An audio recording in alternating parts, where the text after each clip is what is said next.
অনেক দিন আগেই কয়েকটা বেগুন গাছ লাগিয়েছি বন্ধুরা, কিন্তু কি করব বলো, যত্নের অভাবে বেগুন গাছগুলো বাড়ছেও না আর বেগুন ঠিকমতো ধরছেও না।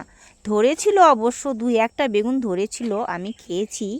তো যদি আমি বাজার থেকে সার নিয়ে এসে বেগুন গাছগুলোর গোড়ায় গোড়ায় লাগাতাম তাহলে হয়তো গাছগুলো বড় বড় হতো আর বড় বড় বেগুনও ধরতো।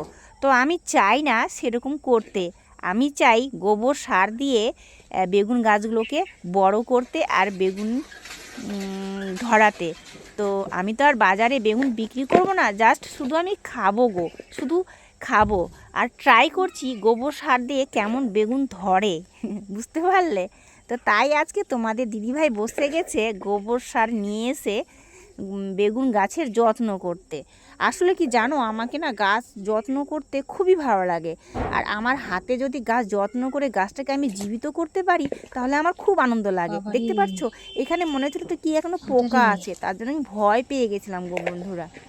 তো যদি বেগুন ঠিকমতো ধরে তাহলে অবশ্যই অবশ্যই তোমাদেরকে বেগুন খেতে ডাকবো।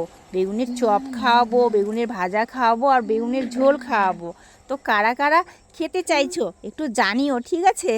একটু জানিও কিন্তু তোমাদের। দেখতে পাচ্ছ গোবর সারটা শেষ হয়ে গেল, তাই আবার নিতে গেলাম গো। তো বলো।